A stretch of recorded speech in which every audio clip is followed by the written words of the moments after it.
Hi. So today I'm going to be talking about a very exciting topic of the ET archetypes. There are so many different archetypes, but these are the ones that have come through to me that I know personally that I've cross-referenced. So all of what I'm saying is divine truth and divine love. So get ready, it's going to be a lot of fun. So first up, the Andromedans. The Andromedans are very luxury forward. They love being creative. They make the liquid AI for ships. They're known to be engineers, painters, and textile makers. They can be really intense, gentle at the same time, and they have come through to me in the dream realm. They came through to me, and I think there were about four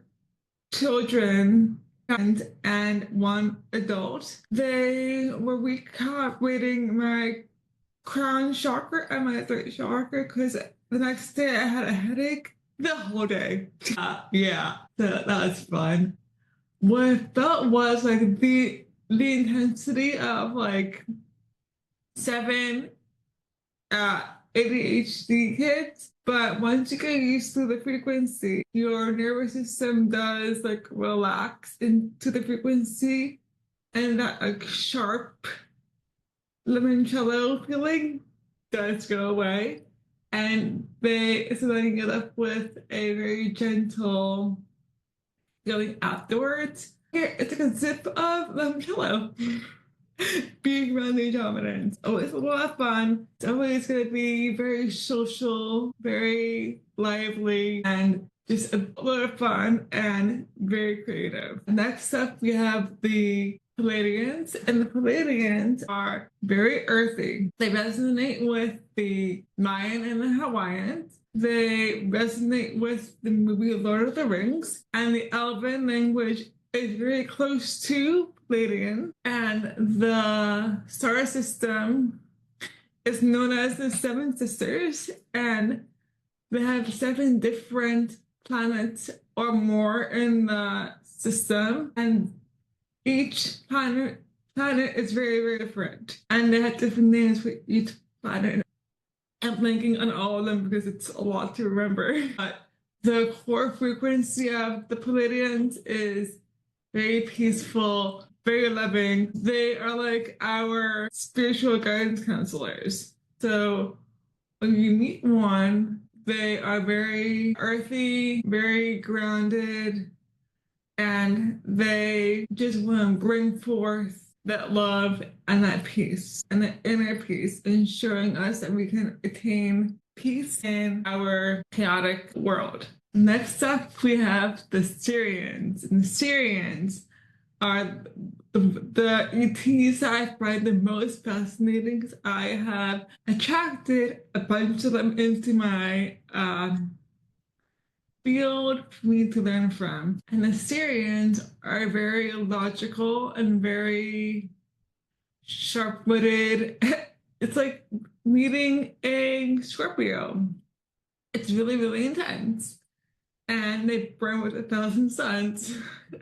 And they can also be known to be very outdoorsy. They love being around nature and the trees, and they love the water and the ocean.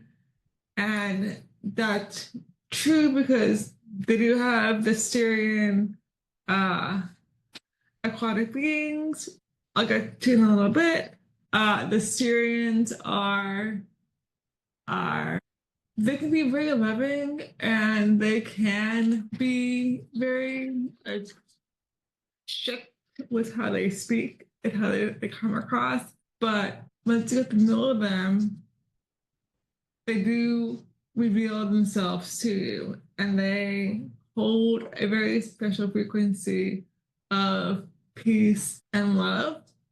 And they want to show us that we can be more loving towards each other and that we need to be more grounded in our spaces. And now going back to the Sirian aquatic beings, they're very sexual, passionate, and they remind me that I need to live my life with zest and passion. And they also love my paintings too. They look like, okay, so they look like they have like bluish skin with the almond eyes, and they don't have any hair or hair, and then they the the legs down, they look like they have a dolphin mermaid tail, and they're really good at swimming. I wonder because they have that mermaid dolphin tail.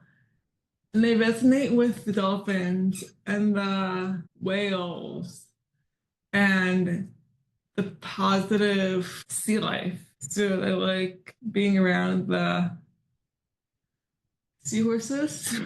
Yeah, seahorses and the dolphins and the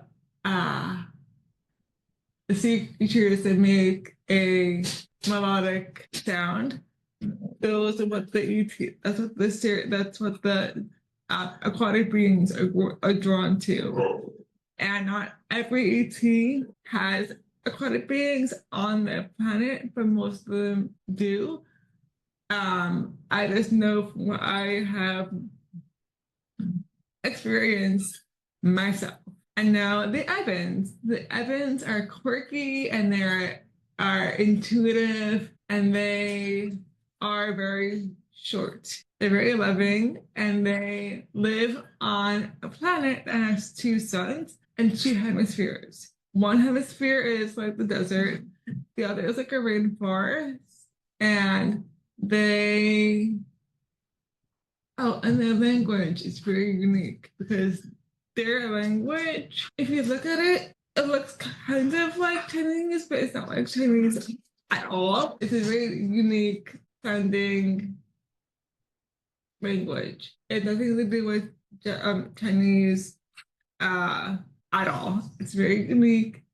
It's very harsh sounding, what I can remember hearing.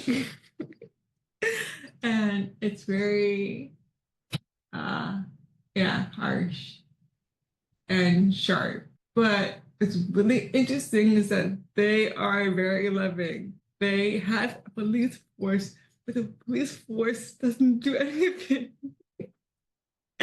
The police force is there as a diplomatic relations type of thing. They want to preserve their heritage, their culture. Every ET has a different culture, so they are very much in wanting to preserve their culture from the other ETs that come in and from the other humans that come in. Humans have been there to that planet from an ET human exchange program. So there have been boots on the ground, but it's not really talked about. But I've seen programs about it, and it's real, and it's all very beautiful. And yeah, so the different archetypes are just a baseline for you to get your feet in the water about what each ET is, and that you can learn that we all have different personalities. So the ETs also have different personalities, and they are just as vivacious and loving and kind. Most ETs that you're gonna come across are positive, but again, you need to set that boundary line of inviting in the light. And sometimes you'll invite the light in, and you'll get beings or people in that are distractions, that are not pure. So you need to have discernment of what energies you bring forth. because there is a little bit of like discernment, and you want to bring forth the truth, right? So to their energy needs to be primed and ready for this type of interaction because it's not easy. Because I've been doing this now for a couple of years and it's always different. And whenever I channel, it's always different. And um the main thing is that they want me to have a clear mind going into it, and they want me to just remind myself that I shouldn't take the humans seriously, and that we can learn from all different scenarios. And if you're getting triggered by a person, there's a lesson behind it. And yes, like it's good to learn from it, but don't get so bogged down by like the fine details of what's making you pissed off or mad. To always take the higher road and to always live your life with authenticity, integrity, honesty, and fairness. Namaste and have a great day. Thank you.